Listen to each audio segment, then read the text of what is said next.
നീ എന്റെ ഭർത്താവായതുകൊണ്ടാ പബ്ലിക്കായിട്ട് നിന്റെ കരണം നോക്കി അടിക്കാത്തത്. എന്റെ കൂട്ടുകാരികളുടെ ഭർത്താക്കന്മാര് ഡയമണ്ട് നെക്ലേസ് കൊടുക്കുന്നു, ഫോൺ കൊടുക്കുന്നു. അവന്റെ ഒരു പരട്ട റോസാപ്പൂ. നിനക്ക് നാണമില്ലേ ഒരു റോസാപ്പൂവും കൊണ്ട് എന്റെ മുന്നിൽ വന്ന് സർപ്രൈസ് തരാൻ? നീ എന്റെ ഭർത്താവാണെന്ന് പറയുന്നത് തന്നെ എനിക്ക് നാണക്കേടാ. മാറി നിൽക്കടാ. ഇത്രയും പറഞ്ഞുകൊണ്ട് ശ്രീലക്ഷ്മി അവിടെ നിന്നിറങ്ങി. എല്ലാവരുടെ മുന്നിൽ വെച്ച് ഋഷി അപമാനിക്കപ്പെട്ടു. ശ്രീലക്ഷ്മിക്ക് ഒരിക്കലും അംഗീകരിക്കാൻ പറ്റാത്ത ഒരാളായിരുന്നു ഋഷി. മറ്റുള്ളവരുടെ നിർബന്ധത്തിന് വഴങ്ങിയായിരുന്നു അവൾ ഋഷിയെ കല്യാണം കഴിച്ചത്. പക്ഷേ അവൾ കരുതുന്നത് പോലെ ഒരു ബിസിനസ്സുകാരനായിരുന്നില്ല അവൻ. ഒരു ചേരിയിൽ ജീവിക്കുന്ന സാധാരണ ഡെലിവറി ബോയ്. അതായിരുന്നു അവന്റെ ക്വാളിഫിക്കേഷൻ. ആ തിരിച്ചറിവ് അവൾക്ക് ഒരുപാട് വേദനയുണ്ടാക്കി. അതുകൊണ്ട് തന്നെ അവൾ വീടിന് പുറത്തുള്ള ആരെയും അവളുടെ കല്യാണക്കാരെയും അറിയിച്ചിരുന്നില്ല. ഒരു ദിവസം ഓഫീസിലെ പാർട്ടി നടക്കുന്ന ദിവസം എല്ലാവർക്കുമുള്ള ഫുഡുമായി ഋഷി ഒരു ഡെലിവറി ബോയിയുടെ വേഷത്തിൽ അവിടെ എത്തി. മറ്റുള്ളവരുടെ മുന്നിൽ നാണം കെടാതിരിക്കാൻ വേണ്ടി ശ്രീലക്ഷ്മി അവനെ പണം കൊടുത്തു പറഞ്ഞുവിട്ടു.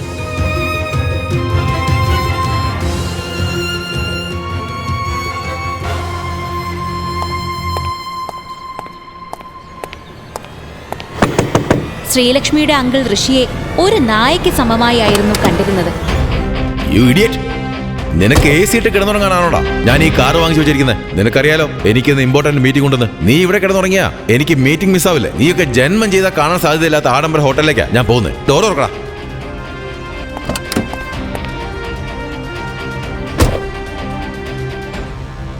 ഋഷി ചേരിയിൽ ജീവിക്കുന്ന ഒരു പാവപ്പെട്ടവനായിരുന്നു. പക്ഷേ അവന്റെ കല്യാണം നാട്ടിലെ തന്നെ ഏറ്റവും വലിയ പണക്കാരന്റെ മകളുമായി ആയിരുന്നു. അന്നു മുതൽ അവന്റെ സ്വാതന്ത്ര്യം നഷ്ടപ്പെട്ടു. എല്ലാവരും അവനെ ഒരു വേലക്കാരന് സമമായി ആയിരുന്നു കണ്ടിരുന്നത്. എല്ലാ ദിവസവും ആ കുടുംബത്തിലെ എല്ലാവരും, എന്തിന് അവിടുത്തെ വേലക്കാരി പോലും അവനെ ചവിട്ടി തേക്കുമായിരുന്നു. ആ വീട്ടിലെ നായയ്ക്ക് അനുവദിച്ചിരുന്ന മുറിയിൽ ഒരു ഷീറ്റ് വിരിച്ചായിരുന്നു അവൻ ഉറങ്ങിയിരുന്നത്. ശ്രീലക്ഷ്മി അവളുടെ കല്യാണം ലണ്ടനിലുള്ള ഒരു ബിസിനസ്സുകാരനുമായി നടന്നിരുന്നു എന്നായിരുന്നു സുഹൃത്തുക്കളോട് പറഞ്ഞിരുന്നത്.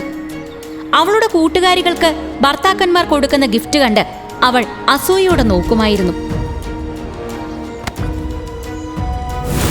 അങ്ങനെ ഒരു ദിവസം ശ്രീലക്ഷ്മിയുടെ അങ്കിൾ ഋഷിയെ നാട്ടിലെ ഏറ്റവും വലിയ ഹോട്ടലിലേക്ക് കൊണ്ടുപോവുകയായിരുന്നു. ഋഷി, നീ എന്നെ ഹോട്ടലിന്റെ പുറത്ത് ഡ്രോപ്പ് ചെയ്താൽ മതി. പാർക്കിങ്ങിന്റെ സ്ഥലത്ത് വെയിറ്റ് ചെയ്യണം. ഞാൻ വിളിച്ചല്ലാതെ അകത്തേക്ക് വരരുത്. നാട്ടിലെ ഏറ്റവും വലിയ പണക്കാരൻ്റെ ഹോട്ടലിലേക്കാണ് ഞാൻ പോകുന്നത്. കേട്ട് കാണും, ലക്ഷ്മൺ. അയാളെ കണ്ട ഞാൻ നിന്റെ കാര്യം പറയാം. ആ ഹോട്ടലിൽ വല്ല അരിവെപ്പ് ജോലിയും ഉണ്ടെങ്കിൽ നിനക്ക് വാങ്ങിച്ചു തരാം. അല്ല, ആ ജോലി മാത്രമല്ല നിനക്ക് അറിയൂ. അല്ലെങ്കിൽ പാത്രം കഴുകാനുള്ള ജോലി വാങ്ങിച്ചു തരാം. അങ്ങനെ അവർ ഹോട്ടലിന്റെ മുന്നിലെത്തി. കേട്ടല്ലോ, ഞാൻ വിളിച്ചല്ലാതെ നീ അകത്തേക്ക് വരരുത്. ഇത്രയും പറഞ്ഞുകൊണ്ട് ശ്രീലക്ഷ്മിയുടെ അങ്കിൾ അകത്തേക്ക് പോയി. ഋഷി ഉടനെ തന്നെ വണ്ടി പാർക്കിംഗ് സ്ലോട്ടിലേക്ക് കൊണ്ടുപോയി. നീ എങ്ങോട്ടാണ് തള്ളി കയറിക്കൊണ്ട് പോകുന്നേ? ഇത് VIP പാർക്കിംഗ് ഏരിയ. നിന്റെ വണ്ടി ഇവിടെ ഇടണ്ട. ഋഷി താനൊരു VIP ഗസ്റ്റിനെ കൊണ്ടാണ് വന്നതെന്ന് സെക്യൂരിറ്റിയെ പറഞ്ഞു ബോധ്യപ്പെടുത്താൻ ശ്രമിച്ചു. ഋഷി സെക്യൂരിറ്റിയെ എത്ര പറഞ്ഞു വിശ്വസിപ്പിക്കാൻ ശ്രമിച്ചിട്ടും അയാൾ വിശ്വസിക്കാൻ തയ്യാറായില്ല. സെക്യൂരിറ്റി അവനെ മുന്നിലേക്ക് പിടിച്ചു തള്ളി. ചെന്ന് വീണത് ഹോട്ടൽ മുതലാളി ലക്ഷ്മണിന്റെ കാറിന്റെ മുന്നിലായിരുന്നു. എന്താ ഇവിടെ കാണിക്കുന്നത്? ആ ശബ്ദം ഹോട്ടലിന്റെ മുതലാളി ലക്ഷ്മണിന്റേതായിരുന്നു. ഋഷി സാർ, നിങ്ങൾ? സാർ, എനിക്ക് മാപ്പ് തരൂ. ഇയാൾക്ക് സാറിന് മനസ്സിലായില്ല. സാർ, എന്നോട് പറഞ്ഞുകൂടായിരുന്നോ? ഞാൻ തന്നെ സാറിനെ ഒന്ന് കൂട്ടിക്കൊണ്ട് പോയായിരുന്നില്ലേ? സാർ കാറിന് താക്കോല് തരൂ, ഞാൻ പാർക്ക് ചെയ്യാം. ഇത് കണ്ട് ഞെട്ടൽ മാറാതെ നിൽക്കുന്ന സെക്യൂരിറ്റി, സിറ്റിയിലെ ഏറ്റവും വലിയ പണക്കാരൻ, ഒരു ദരിദ്രന്റെ മുന്നിൽ കൈകൂപ്പി നിൽക്കുന്നത് കണ്ട് അയാൾ അത്ഭുതപ്പെട്ടു. ഈ സമയം ശ്രീലക്ഷ്മിയുടെ അങ്കിളിന്റെ കോൾ അവന്റെ ഫോണിൽ മുഴങ്ങി. താങ്ക് യു ലക്ഷ്മൺ, പക്ഷേ എനിക്കിപ്പോ പോയേ പറ്റൂ. ഞാൻ പിന്നീട് എപ്പോഴെങ്കിലും നിങ്ങളെ വന്ന് കാണാം. ഋഷി ഉടനെ തന്നെ അവിടെ നിന്നിറങ്ങി ശ്രീലക്ഷ്മിയുടെ അങ്കിളിന്റെ അടുത്തേക്ക് പോയി. നീ എവിടെ പോയി ചത്തു കിടക്കായിരുന്നു? ഇതുപോലെ ഉത്തരവാദിത്തമില്ലാതെ ഇരുന്നാ അന്ന് തന്നെ നിന്നെ ജോലിയിൽ നിന്ന് ഞാൻ പിരിച്ചുവിടും. നീ കോലത്തെ ലക്ഷ്മൺ സാബ് കണ്ടാവുണ്ടല്ലോ, എന്റെ പണിയും പോവും, നിന്റെ പണിയും പോവും. നീ എന്തുവായി നോക്കിക്ക, പോയി വണ്ടി എടുക്ക. തിരിച്ചെത്തിയപ്പോൾ ഫ്ളാറ്റിന്റെ ലോണിലിരിക്കുകയായിരുന്നു ശ്രീലക്ഷ്മി. തന്റെ ഭർത്താവ് ഇത്രയും വലിയൊരു ദരിദ്രനാണ് എന്നുള്ള പുച്ഛം അവൾക്കുണ്ടായിരുന്നു.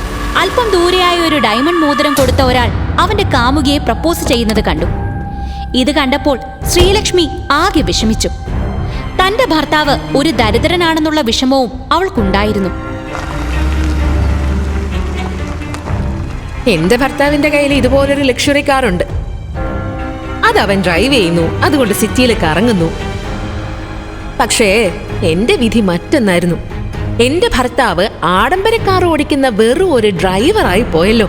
എല്ലാരും കൂടെ നിർബന്ധിച്ചു, ഈ ദരിദ്രനെ കൊണ്ട് കെട്ടിച്ചു. പക്ഷേ ഋഷി യഥാർത്ഥത്തിൽ ഇന്ത്യയിലെ തന്നെ ഏറ്റവും വലിയ കമ്പനിയായ ഇന്ദ്രപ്രസ്ഥ ഗ്രൂപ്പ് ഓഫ് കമ്പനിയുടെ ഏക അവകാശിയായിരുന്നു. പക്ഷെ വിധിയുടെ കളിയിൽ അവൻ ഇപ്പോൾ ഒരു ദരിദ്രനായി അഭിനയിക്കേണ്ട സാഹചര്യമുണ്ടായി.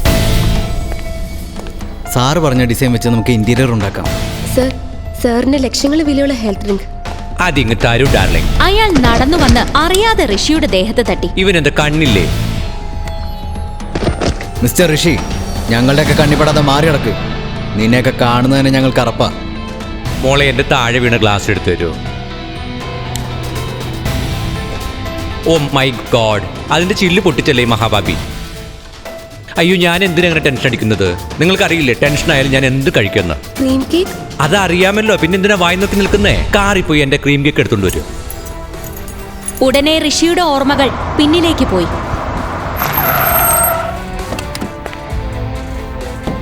ഞാൻ ഋഷിൻ പ്രതാപ്, ഇന്ദ്രപ്രസ്ഥ ഗ്രൂപ്പ് ഓഫ് കമ്പനിയുടെ ഏക അവകാശി. നീ എന്ത് തേങ്ങ ആലോചിച്ചുകൊണ്ടിരിക്കുകയാണ്? സ്വപ്നത്തിൽ നിന്ന് പുറത്തു വരൂ മിസ്റ്റർ ഋഷിൻ പ്രതാപ്. നിങ്ങൾക്കറിയാമോ നീ എന്തുമാത്രം ഡാമേജാണ് എനിക്കുണ്ടാക്കിയത്? ഞാൻ എന്ത് തെറ്റ് ചെയ്തു? നീ ഇപ്പൊ 2 ലക്ഷത്തിന്റെ നഷ്ടം ഞങ്ങൾക്കുണ്ടാക്കിയത്. സോറി അങ്കിൾ, ഞാൻ നിങ്ങളെ മനഃപൂർവ്വം ഉപദ്രവിക്കാൻ വേണ്ടി ചെയ്തതല്ല. റിഡിക്കുലസ്. ദൈവം എന്തിനത്രയും പാവപ്പെട്ടവരുണ്ടാക്കുന്നത്? Cheers darling. ചിയേഴ്സ്. വീട്ടിലെത്തിയ ഋഷിയെ കാത്ത് മറ്റൊരു ദുരന്തമുണ്ടായിരുന്നു. ശ്രീലക്ഷ്മിയുടെ അച്ഛൻ അയാളുടെ ഭാര്യ ദേവയാനിയും അവരുടെ സുഹൃത്തുക്കളും ഉൾപ്പെട്ട ഒരു റമ്മി പാർട്ടി നടക്കുകയായിരുന്നു.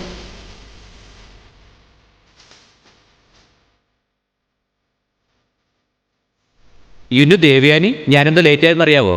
ഞാൻ വരുന്ന വഴിയിലൊരു ചെറിയ പ്രശ്നം. എൻ്റെ കണ്ണടി പൊട്ടി. ഇതിനിത്ര ടെൻഷൻ അടിക്കേണ്ട കാര്യമില്ല. നിങ്ങൾ പാർട്ടി എൻജോയ് ചെയ്യേ. കണ്ണാടി ഞാൻ ഏതെങ്കിലും സെവനിന്റെ കയ്യിൽ കൊടുത്ത് ശരിയാക്കാം. അതൊന്നും വേണ്ട, അതൊരു ലിമിറ്റഡ് എഡിഷൻ കണ്ണാടിയാ. കണ്ണിൽ കണ്ട് വേലക്കാരൊന്നും തൊട്ടത് അശുദ്ധിയാക്കണ്ട. വേലക്കാരന്മാർ പിന്നെയും ചീത്തയാക്കില്ല, ആരും സമാധാനം പറയും? ഋഷിയുടെ അമ്മായിമ്മ ഒന്ന് കണ്ണോടിച്ചു നോക്കിയപ്പോൾ മുന്നിൽ നിൽക്കുന്ന ഋഷിയെ കണ്ടു. ഒരു മിനിറ്റ് ഋഷി, ഇങ്ങോട്ട് വന്ന്. ദേവയാനിയുടെ ശബ്ദം കേട്ടപ്പോൾ തന്നെ ഋഷിയുടെ ഉള്ള സമാധാനം പോയി. എന്തോ പ്രശ്നത്തിനുള്ള പുറപ്പാടാണെന്ന് അവന് മനസ്സിലായി. വേലക്കാരനല്ല, വേലക്കാരനേക്കാൾ 2 സ്റ്റെപ്പ് മുകളിൽ. ഋഷി, നീ പോയി ഇദ്ദേഹത്തിന്റെ കണ്ണാടി ശരിയാക്കി കൊണ്ടുപോവാ. പെട്ടെന്ന് വരണം. എൻ്റെ പൊന്നു ദേവയാനി, അതൊന്നും I കോണ്ട് trust servant on my expensive specs, please. നിങ്ങൾ ടെൻഷൻ അടിക്കണ്ട. ജോലി ചെയ്യാൻ വേണ്ടി മുട്ടി നിൽക്കുന്നവനാ ഋഷി. ഇൻഫാക്ട് നിങ്ങളുടെ കയ്യിൽ മറ്റു ജോലികളുണ്ടെങ്കിൽ പറ, അതും ഇവനെ കൊണ്ട് ചെയ്യിപ്പിക്കാം. ഇതിലേതെങ്കിലും ഒരു ജോലി നീ സമയത്ത് ചെയ്ത് തീർത്തില്ലെങ്കിൽ പിന്നെ നിന്റെ ഗതി അതോ ഗതി. കല്യാണം കഴിച്ചു വന്ന നാൾ മുതൽ ഋഷി അവന്റെ അമ്മായിയമ്മ ദേവയാനി ദ്രോഹിക്കുമായിരുന്നു. എനിക്ക് വേറൊരു ജോലിയുണ്ട്. നിർത്തടാ. നീ ആദ്യം പറയുന്നത് ചെയ്യും. എത്രയും പെട്ടെന്ന് ഈ ജോലി തീർത്തിട്ട് വാ. എന്നിട്ട് വേണം നിനക്ക് അടുത്ത ജോലി തരാൻ.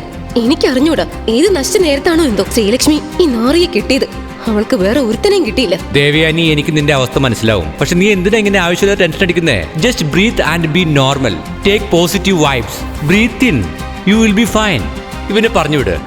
അപ്പോൾ തന്നെ അവളുടെ പകുതി ടെൻഷൻ മാറും. കണ്ണാടി അവൻ്റെ കൊടുക്ക്. എനിക്ക് അവനെ തൊടാൻ പോലും അറപ്പാണ്. എടാ, പിന്നെ ഗ്രാൻഡ് മാളില് പ്രൈം ഒപ്റ്റീഷ്യൻസിന്റെ അടുത്ത് തന്നെ പോകണം. Nowhere else. വേറെ ഏതെങ്കിലും ഒരുത്തൻ നന്നാക്കുന്നു എന്നതിന്റെ പേരിൽ കണ്ണാടി ചീത്തയാക്കിയ നീ എന്റെ കയ്യിൽ നിന്ന് വാങ്ങും.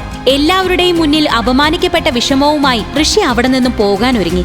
അമ്മായിയച്ഛൻ കണ്ണാടിയിൽ തൊടുന്നത് നാണക്കേടാണെന്ന് പറഞ്ഞതുകൊണ്ട് വളരെ വിഷമത്തോടെയാണ് അവൻ കണ്ണാടി പോക്കറ്റിൽ വെച്ചത്. പെട്ടെന്ന് അമ്മായിയമ്മ ദേവയാനിയുടെ സുഹൃത്തുക്കൾ ഋഷിയോട് മറ്റു പല ജോലികളും ചെയ്യാൻ ആവശ്യപ്പെട്ടു. അപമാനത്തോടെ നിന്ന് അവൻ ചുമരിൽ വെച്ചിരിക്കുന്ന ശ്രീലക്ഷ്മിയുടെ ഫോട്ടോ നോക്കി ഇങ്ങനെ പറഞ്ഞു: ഇത്രയും പേരെ എന്നെ അപമാനിച്ചിട്ടും ഞാൻ ഇവിടെ നിന്ന് പോവാത്തതിന് കാരണം നിന്നോടുള്ള സ്നേഹമാണ്. എനിക്ക് നിന്നെ വിട്ടുപോകാൻ കഴിയുന്നില്ല. I really love you. ഇവരെല്ലാവരും എന്നെ അപമാനിക്കുന്നതിനുള്ള മറുപടി ഞാൻ എന്തെങ്കിലും അവർക്ക് കൊടുക്കും. ഇത്രയും കാര്യങ്ങൾ മനസ്സിൽ പറഞ്ഞുകൊണ്ട് ഋഷി അവിടെ നിന്ന് ഇറങ്ങി. അവൻ അവന്റെ സ്കൂട്ടർ എടുത്ത് അവിടെ നിന്നും പോയി. വഴിയിൽ വെച്ച് അവന്റെ ഫോണിൽ ശ്രീലക്ഷ്മിയുടെ ഒരു കോൾ വന്നു. ആ ശ്രീലക്ഷ്മി, പറ. അതിനെന്താ, എപ്പോൾ വന്നു എന്ന് ചോദിച്ചാൽ മതി, ഉടനെ വരാം. ശ്രീലക്ഷ്മി അവനെ ഫോണിൽ വിളിച്ചപ്പോൾ ഇത്രയും നേരം ഉണ്ടായിരുന്ന എല്ലാ ദുഃഖവും അവന്റെ ഉള്ളിൽ നിന്ന് പോയി. അവന്റെ മുഖത്ത് ഒരു പുഞ്ചിരി വിടർന്നു. അന്നത്തെ ദിവസം ഉണ്ടായിരുന്ന സകല വിഷമവും മാറി. റോഡിന്റെ നടുക്ക് നിന്ന് അവൻ ഡാൻസ് കളിച്ചു. ആദ്യമായിട്ടാണ് ശ്രീലക്ഷ്മി അവനെ ഓഫീസിലേക്ക് വിളിച്ചത്. കുറെ നാൾക്ക് ശേഷം ഇന്നാണ് അവൻ സന്തോഷം എന്താണെന്ന് അറിഞ്ഞത്. ഇന്നത്തെ ദിവസം അവൻ ഒരിക്കലും മറക്കില്ല. അകന്നിരുന്ന ഭാര്യയുമായി എല്ലാ പ്രശ്നങ്ങളും പരിഹരിച്ച് ഒന്നിക്കാൻ പോകുന്നുവെന്ന് അവൻ കരുതി. ആദ്യമായിട്ടാണ് ശ്രീലക്ഷ്മിനെ ഓഫീസിലേക്ക് വിളിക്കുന്നത്. എനിക്കറിയാം, ഇന്നല്ലെങ്കിൽ നാളെ എന്റെ സ്നേഹം നീ തിരിച്ചറിയുകയും നീ എന്നെ സ്നേഹിച്ച് തുടങ്ങുകയും ചെയ്യും. വഴിയിൽ വെച്ച് അവനൊരു സ്വീറ്റ്സ് കട കണ്ടു. ശ്രീലക്ഷ്മിക്ക് കുട്ടിക്കാലം മുതലേ സ്വീറ്റ്സ് വളരെ ഇഷ്ടമായിരുന്നു. അവൻ സ്കൂട്ടർ ഒരു സ്ഥലത്ത് വെച്ചു. അവൻ സ്വന്തം പേഴ്സ് എടുത്ത് തുറന്നു നോക്കിയപ്പോൾ വെറും 200 രൂപ മാത്രമേ ഉണ്ടായിരുന്നുള്ളൂ. ദൈവമേ, 200 രൂപ മാത്രമേ എൻ്റെ കയ്യിലുള്ളൂ. ടീഷർട്ട് വാങ്ങാൻ വെച്ചിരുന്ന പൈസ, ആകെപ്പാടെ 2 ജോഡി ഡ്രസ്സുണ്ട്. എന്നും ഒരേ ഡ്രസ്സ് ഇടുന്നത് ഒഴിവാക്കാൻ വേണ്ടി മാറ്റി വെച്ചിരുന്ന പൈസ. സാരമില്ല, ശ്രീലക്ഷ്മിക്ക് സ്വീറ്റ്സ് വാങ്ങാനല്ലേ. അവളുടെ സന്തോഷത്തിന്റെ മുന്നിൽ ഞാൻ വാങ്ങാൻ വെച്ചിരുന്ന ടീഷർട്ടിന് എന്താ വില? വാലന്റൈൻസ് ഡേ വരാനിരിക്കുകയായിരുന്നു. അവൻ അവളുടെ പുറകെ നടന്ന് ആ റെഡ് റോസ് കൊടുത്തു. പിന്നെ നീയോ? നിനക്ക് നാണമില്ല ഇങ്ങനെ ഉളുപ്പില്ലാതെ പുറകെ നടക്കാൻ? 1 മാസത്തെ സമയമുണ്ട്. വാലന്റൈൻസ് ഡേക്ക് നീ എനിക്ക് ഡയമണ്ട് നെക്ലേസ് വാങ്ങിത്തരണം. അതിനൊരു 3 ലക്ഷം. അല്ലെങ്കിൽ വേണ്ട, 1 ലക്ഷത്തിന്റെ വിലയുള്ള ഒരു ഡയമണ്ട് നെക്ലേസ് വാങ്ങി തന്നാ മതി. അത് നിന്നെ കൊണ്ട് ചെയ്യാൻ പറ്റിയില്ലെങ്കിലേ ഏതെങ്കിലും ട്രെയിനിന്റെ മുന്നിൽ ചാടി ചാവടാ. അതോടെ നിന്റെ ശല്യം തീരുമല്ലോ. ശ്രീലക്ഷ്മി, നീ പറയുന്ന ഇത്രയും പൈസ ഞാൻ ഒരുമിച്ച് കണ്ടിട്ട് പോലുമില്ല. പിന്നെ എനിക്ക് എങ്ങനെ ഇത്രയും വലിയൊരു തുക തരാൻ പറ്റും? സ്വന്തം ഭാര്യയ്ക്ക് അവൾ ആഗ്രഹിക്കുന്ന ഒരു ഗിഫ്റ്റ് പോലും വാങ്ങിക്കൊടുക്കാൻ പറ്റാത്ത നീ ട്രെയിനിന്റെ മുന്നിൽ പോയിട്ട് ചാടി ചാവുന്നതാ നല്ലത്. നിന്നെയൊക്കെ ഉണ്ടല്ലോ.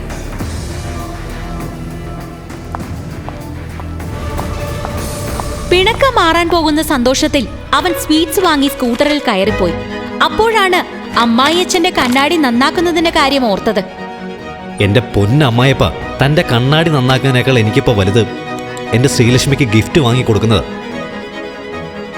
ഇനി വേലക്കാരെന്ന ലേബല് എനിക്ക് വേണ്ട.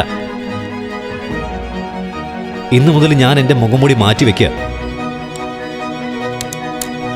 റെഡിക്കുലസ്. ഋഷി അവൾക്കുള്ള സ്വീറ്റ്സുമായി അവളുടെ ഓഫീസിലേക്ക് കയറി വന്നു. അവിടെ നിന്ന് അവളുടെ സുഹൃത്ത് ശരത്തിനെ അവൻ അറിയാതെ തട്ടി. ശരത്തിന് ദേഷ്യം വന്നു. യു ഇഡിയറ്റ്, നിനക്കെന്താ കണ്ണില്ലേ? ഇവനൊക്കെ ആരാ ഇതിനകത്തേക്ക് കയറ്റിവിട്ടെ? ഈ ഓഫീസിനകത്തേക്ക് കയറി വരാൻ നിനക്ക് ആരാ അനുവാദം നൽകിയേ? ഇത് നിന്റെ തന്തയുടെ വീടാണെന്ന് കരുതിയോ? നീ ആരാണെന്ന വിചാരം? ശ്രീലക്ഷ്മിയുടെ ഓഫീസിലെ ശരത്ത് ഋഷിയെ അപമാനിച്ചു വിട്ടു. ശരത്ത് കരുതിയത് അവൻ പുതിയതായി വന്ന ഓഫീസ് ബോയ് ആണെന്നാണ്. എന്നിട്ട് ശരത്ത് ദേഷ്യത്തിൽ അകത്തേക്ക് പോയി. ഇതെല്ലാം ശ്രീലക്ഷ്മി അകത്തു നിന്ന് കാണുകയായിരുന്നു. ശ്രീലക്ഷ്മി, ഇത് പഴയ ആള് തന്നെയാണോ? പണ്ട് നീ എന്നെ എന്തുമാത്രം സ്നേഹിച്ചിരുന്നു, എന്നിട്ടിപ്പോ നിനക്ക് എങ്ങനെ ഇങ്ങനെ മാറാൻ കഴിയുന്നു? ഇത് കണ്ട് ദേഷ്യത്തിൽ ശ്രീലക്ഷ്മി അകത്തേക്ക് പോയി. അവളെ സമാധാനിപ്പിക്കാനായി ഋഷി അവളുടെ പുറകെ നടന്നു. നീ ഇങ്ങനെ മുഖം വെറുപ്പിക്കല്ലേ. സംഭവിച്ചതൊക്കെ നല്ലതിന്. നമുക്ക് പിണക്കൊക്കെ മറന്ന് പണ്ടത്തെ പോലെ സ്നേഹിച്ചൂടെ? എന്റെ ജീവിതത്തിൽ നിന്ന് പോയി തരാൻ നിനക്ക് എത്ര രൂപ തരണം? ഒരിക്കലും തിരിച്ചു വരാത്ത തരത്തിൽ നീ പോകണം. നീ എന്താ കരുതി ഞാൻ നിന്നെ സ്നേഹിക്കുന്നോ? എന്റെ ഭർത്താവാണെന്ന വിചാരം ഉണ്ടെങ്കിൽ നീ വെറും വേലക്കാരനാ. എന്റെ അച്ഛന് പറ്റിയ അബദ്ധം നിന്നെ എന്റെ ഭർത്താവാക്കിയത്. അയാളുടെ തെറ്റ് കാരണം ഞാൻ ഓരോ നിമിഷവും അനുഭവിച്ചോണ്ടിരിക്കുക. നിനക്ക് ഇത്രയ്ക്കായിട്ട് മനസ്സിലാവുന്നില്ലേ? നീ എന്റെ മനസ്സിൽ പോലും ഇല്ല. മനസ്സിൽ കയറാൻ വേണ്ടി നീ ശ്രമിക്കുകയും വേണ്ട. എനിക്ക് നീ എന്റെ ഭർത്താവാണെന്ന് പറയുന്നത് തന്നെ നാണക്കേടാ. ഓഫീസിലുള്ളവരോട് ഡ്രൈവറാണെന്ന് പറഞ്ഞ നിന്നെ ഞാൻ ഇങ്ങോട്ടേക്ക് വരുത്തിയത്. നീ ഭർത്താവിന്റെ പേര് പറഞ്ഞ് എന്നെ ഇവിടെ നാണം കെടുത്താൻ വേണ്ടി വന്നതല്ലേ? ഞാൻ ഈ ഓഫീസിൽ ജോലി ചെയ്യുന്ന ശരത്തുമായിട്ട് പ്രണയത്തില. എങ്ങോട്ട് തിരിഞ്ഞാലും നീ. ദൈവമേ, ശ്രീലക്ഷ്മി ശ്രീലക്ഷ്മി എന്ന് പറഞ്ഞ് എന്റെ പുറകെ നടക്കാൻ നിനക്ക് നാണമില്ലേ? നിനക്കൊരു കാര്യം അറിയോ? ഞാൻ ഈ ലോകത്ത് ഏറ്റവും കൂടുതൽ വെറുക്കുന്നത് നിന്നെയാണ്.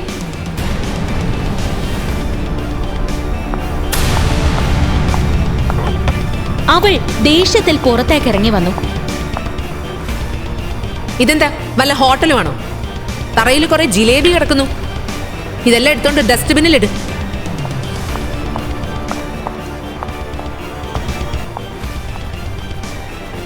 ശ്രീലക്ഷ്മി ഋഷിയെ വെറും ഒരു ഓഫീസ് അസിസ്റ്റന്റായി മാത്രമാണ് കണ്ടിരുന്നത്. അങ്ങനെ അവൾ അവനെയും വിളിച്ചുകൊണ്ട് ശരത്തിന്റെ ഓഫീസിലേക്ക് പോയി. Sharath, I'm sorry. I missed you. Oh, love you. നീ എന്താ ഈ പൊട്ടനെ ഓഫീസിൽ വിളിച്ചുകൊണ്ട് വരുന്നേ? സോറി, ഇവിടുത്തെ വർക്ക് ലോഡ് കൂടുതലാക്കിയപ്പോ ഞാൻ തന്നെ ഒരു അസിസ്റ്റന്റിനെ നിയമിച്ചു. ശ്രീലക്ഷ്മി, ഞാൻ നിനക്ക് വേണ്ടി ഒരു റെയർ ഡയമണ്ട് നെക്ലസ് വാങ്ങി. എനിക്ക് വേണ്ടിയോ? യെസ്, നിനക്ക് വേണ്ടി ഗിഫ്റ്റ് വാങ്ങാൻ തീരുമാനിച്ചപ്പോൾ ഞാൻ പൈസയെ പറ്റി ഓർത്തില്ല. നമ്മൾ രോഹൻ്റെ കല്യാണ റിസപ്ഷന് ഈ നെക്ലസ് ഇട്ടാ പോകുന്നത്. This is so beautiful. നീ എനിക്ക് വേണ്ടി തന്നെയാണോ ഇത് വാങ്ങിയത്? Thank you, thank you, thank you, thank you so much. നിന്റെ സൗന്ദര്യത്തിന് മുന്നിൽ ഈ ഗിഫ്റ്റ് തന്നാൽ പോരാ. നിനക്കിതിൻ്റെ വില എത്രയാണെന്നറിയോ? 1 കോടി രൂപ. 1 കോടി രൂപയോ? Yes. Really? Oh my God, this is so beautiful. This is so beautiful. നിനക്ക് എങ്ങനെ മനസ്സിലായി എനിക്ക് ഈ ഡയമണ്ട് നെക്ലേസ് ഇഷ്ടമാണെന്ന്? കല്യാണത്തിന് ഈ നെക്ലേസ് ഇട്ട് പോയാലുണ്ടല്ലോ, എല്ലാവരും എന്റെ പുറകിൽ നിന്ന് മാറില്ല. വലിയ സെലിബ്രിറ്റീസിനെ പോലെ ഞാൻ പാർട്ടിയിൽ ഷൈൻ ചെയ്യും. കമോൺ ശ്രീലക്ഷ്മി, നീ ഷൈൻ ചെയ്യുന്നത് കാണാൻ ഞാൻ കാത്തിരിക്കുക. ശരത് ശ്രീലക്ഷ്മിയെ ഇംപ്രസ് ചെയ്യാൻ കിട്ടിയ അവസരം കൃത്യമായി ഉപയോഗിച്ചു. അത് നോക്കി നിൽക്കാൻ മാത്രമേ ഋഷിക്ക് കഴിഞ്ഞുള്ളൂ. പക്ഷേ ഈ നെക്ലസ് ഡ്യൂപ്ലിക്കേറ്റാ. ഒറിജിനൽ നെക്ലസിന്റെ കോപ്പിയാണ്. ഒറിജിനൽ നെക്ലസിലുള്ള ലോഗോ അല്ല ഈ നെക്ലസിലുള്ളത്. അത് ഈ ലോഗോ പരിശോധിച്ചാൽ നിങ്ങൾക്ക് മനസ്സിലാവും. ശ്രീലക്ഷ്മി, നിനക്ക് വേണമെങ്കിൽ ചെക്ക് ചെയ്ത് നോക്കാം. ശ്രീലക്ഷ്മി പരിശോധിച്ചപ്പോഴാണ് ഈ ഡയമണ്ട് നെക്ലസ് ഡ്യൂപ്ലിക്കേറ്റ് ആണെന്ന് മനസ്സിലായത്. ശരത് ചെറുതായി ഒന്ന് നാണം കെട്ടു. ശ്രീലക്ഷ്മി, ഇതെങ്ങനെ സംഭവിച്ചു? എൻ്റെ കൂട്ടുകാരൻ എന്നോട് കള്ളം പറഞ്ഞോ? അവൻ എന്നെ പറ്റിച്ചോ? ഞാൻ നിനക്ക് വേണ്ടി ഡ്യൂപ്ലിക്കേറ്റ് അല്ല വാങ്ങിയത്. ഞാൻ നിനക്ക് വേണ്ടി ഡ്യൂപ്ലിക്കേറ്റ് വാങ്ങുമെന്ന് നിനക്ക് തോന്നുന്നുണ്ടോ? ഞാൻ അങ്ങനെ ചെയ്യില്ല. എന്തായാലും എനിക്കിപ്പോൾ ഒരു അർജൻറ്റ് മീറ്റിംഗ് ഉണ്ട്. അത് കഴിഞ്ഞ് നമുക്ക് സമാധാനമായിട്ട് സംസാരിക്കാം. ശ്രീലക്ഷ്മി, ഞാൻ ഇതുവരെ നിനക്ക് വേണ്ടി ഒന്നും ചെയ്തിട്ടില്ല. പക്ഷെ ഇപ്പോൾ ഞാൻ പറയുന്നു, നീ ഇയാളിൽ നിന്ന് അകലം പാലിക്കണം.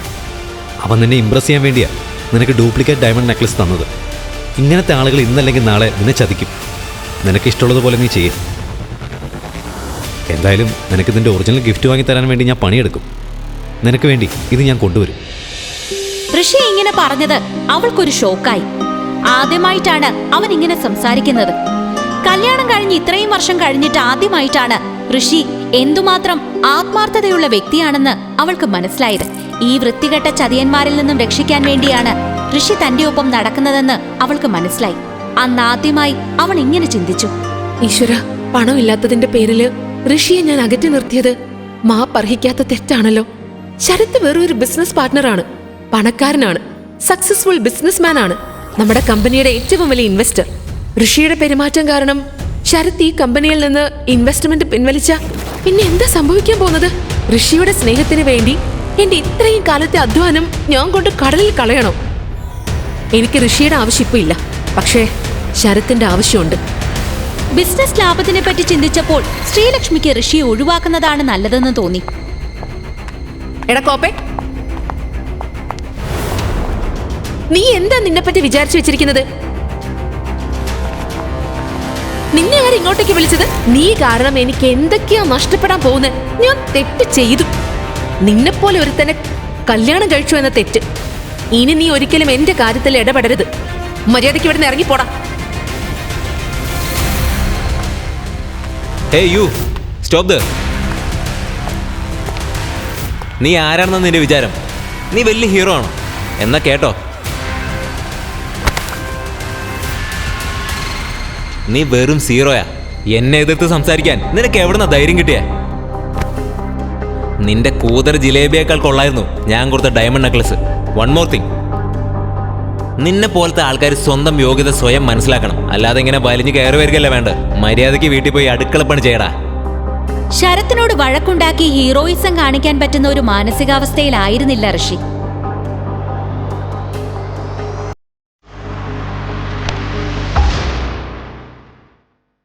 ഇത് അവസാനമായിട്ടായിരിക്കണം. നീ ഇപ്പം എൻ്റെ നേരെ കൈ ചൂണ്ടിയില്ലേ, അതുപോലെ ഇനി ഒരു തവണ കൂടി കൈ ചൂണ്ടിയ നീ തീരും. എൻ്റെ പുറകിൽ നിൽക്കുന്ന ഇവളുണ്ടല്ലോ, അവളെൻ്റെ ഭാര്യ. അവളുടെ പുറകെ നീ ഇനി നടന്ന പിന്നെ ഞാൻ നിന്നെ കൊല്ലും. ഇനി ഒരു തവണ കൂടെ ഗിഫ്റ്റ് എന്ന് പറഞ്ഞ് എൻ്റെ ഭാര്യയുടെ മുന്നിലെങ്ങാനും വന്ന നിന്റെ കുടുംബമടക്കം ഞാൻ കത്തിക്കും. നീ നേരത്തെ ചൂണ്ടിയതുപോലെ എൻ്റെ നേരെ നീ കൈ ചൂണ്ടിയ പിന്നെ നീ ബാക്കിയുണ്ടാവില്ല.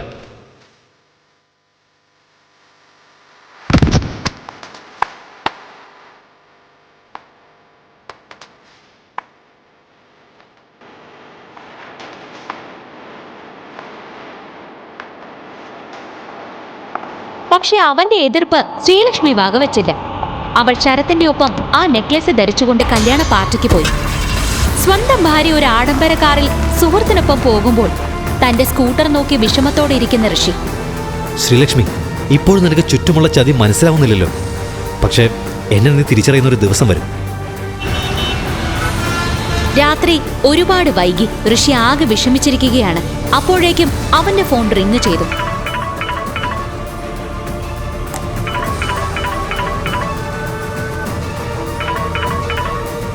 എവിടെ പോയി കിടക്കൂടാ നീ? നിന്നെ ഞാൻ എത്ര തവണ വിളിച്ചു. നീ നിന്റെ അമ്മായച്ചന്റെ കണ്ണാടിയും കൊണ്ടുപോയി. എന്റെ കൂട്ടുകാരികള് നിന്നെ കുറെ ജോലി ഏൽപ്പിച്ചു, യാതൊന്നും ചെയ്തില്ല. നീ ഇതെവിടെയാ? അമ്മേ, ഞാൻ ശ്രീലക്ഷ്മിയെ വിളിക്കാൻ പോയി. അവളുടെ കയ്യിൽ ഫോൺ കൊടുക്ക്. അവള് ഫോൺ എടുക്കുന്നില്ല. പക്ഷേ അവൾ എൻ്റെ കൂടെ ഇല്ല ഇപ്പം. എടോ, താനല്ലേ ഇപ്പൊ പറഞ്ഞ് അവൾ തന്റെ കൂടെ ഉണ്ടെന്ന്, പിന്നെ ഇപ്പൊ ഇല്ലെന്നോ? എൻ്റെ കൂടെ തന്നെ ആയിരുന്നു. പക്ഷേ അവൾ അവസാനം അവളുടെ ബിസിനസ് പാർട്ണർ ശരത്തിന്റെ കൂടെ പോയി. എന്റെ ദേവിയാനി, ഇവിടെ എന്താ നടക്കുന്നേ? നിന്റെ മരുമൻ രാവിലെ പോയതാ, ഇപ്പൊ എവിടെ? I told you I don't trust this man. എനിക്ക് ക്ലബിൽ ചീട്ട് കളിക്കാൻ പോകണം. കണ്ണാടി ഇല്ലാതെ എനിക്കൊന്ന് കണ്ടുകൂടാന്ന് നിനക്ക് അറിയില്ലേ? എനിക്കാണെങ്കിൽ വാച്ച് നോക്കി സമയം പോലും അറിയാൻ പറ്റുന്നില്ല. ഞാൻ എങ്ങനെ ക്ലബിൽ പോവും? സോറി, ഒന്ന് റിലാക്സ് ചെയ്യ്. ഞാൻ വഴിയുണ്ടാക്കാം. I promise. നിങ്ങളുടെ കണ്ണാടി will be as good as new. എനിക്ക് ടെൻഷൻ ആകുന്നു. എനിക്കൊന്ന് റെസ്റ്റ് എടുക്കണം. ഋഷി, താനിത് എവിടെ പോയി കിടക്കുവോ? ഒരു കാര്യവും ഉത്തരവാദിത്തോടെ ചെയ്യില്ല. മാമന്റെ കണ്ണാടിയും കൊണ്ട് കളഞ്ഞു. ഇപ്പൊ മാമന്റെ മോളെയും കൊണ്ടുപോയി കളഞ്ഞു. വാ തുറന്ന കള്ളം മാത്രം പറയുന്ന ഇങ്ങനൊരു സാധനം. ഒരു മണിക്കൂറിനുള്ളിൽ ശ്രീലക്ഷ്മിയെയും നിന്റെ അമ്മായിച്ചന്റെ കണ്ണാടിയും കൊണ്ട് ഇവിടെ വരണം. You understand that? ഇത്രയും പറഞ്ഞുകൊണ്ട് ദേവയാനി ദേഷ്യത്തിൽ ഫോൺ വെച്ചു. Listen, I have to go. I'm so sorry. ഒരു കാര്യം, കണ്ണാടി കിട്ടുമ്പോൾ നീ വല്ല അനാഥാലയത്തിലും ഡൊണേറ്റ് ചെയ്യും. എന്റെ ചേട്ടാ, ഡോണ്ട് ബി സോ ഡ്രാമാറ്റിക്. കുറച്ചു നേരം ഒന്ന് വെയിറ്റ് ചെയ്യേ. അവൻ ഉടനെ തന്നെ കണ്ണാടിയുമായി വരും. എനിക്ക് വേണ്ടി എല്ലാവരും വെയിറ്റ് ചെയ്യുന്നത് എനിക്കിഷ്ടം, അല്ലാതെ മറ്റുള്ളവർക്ക് വേണ്ടി വെയിറ്റ് ചെയ്യുന്നത് എനിക്ക് അത്ര ഇഷ്ടമല്ല. You know that. Bye, see you darling.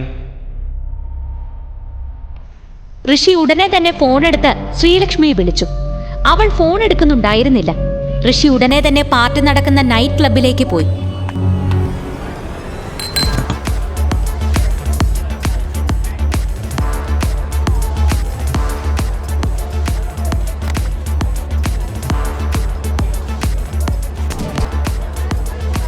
അവൻ അവിടെ മുഴുവൻ പരതി നോക്കിയെങ്കിലും ശ്രീലക്ഷ്മിയെ കണ്ടില്ല.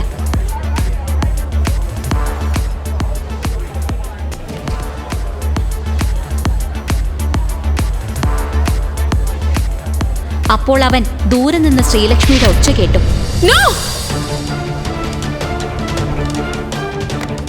പെട്ടെന്ന് ഋഷി ഒരു കാഴ്ച കണ്ടു. അവൻ ആ കാഴ്ച ഉൾക്കൊള്ളാൻ കഴിയുമായിരുന്നില്ല. അവൻ ഉടനെ തന്നെ തൊട്ടടുത്തിരിക്കുന്ന ബിയർ ബോട്ടിൽ പൊട്ടിച്ചു. ഇതുവരെ അപമാനിച്ചതിന് എല്ലാത്തിനോടുള്ള ഉത്തരം അവൻ ഉടനെ കൊടുക്കും. ഈ പ്രതികാരത്തിന്റെ കഥ നിങ്ങൾക്കറിയണമോ? എന്ത് കാഴ്ചയായിരുന്നു അവൻ അവിടെ കണ്ടത്? ഈ കഥ തുടർന്ന് കേൾക്കുന്നതിനായി ഇപ്പോൾ തന്നെ പോക്കറ്റ് FM ആപ്പ് ഇൻസ്റ്റാൾ ചെയ്യൂ. Link in description.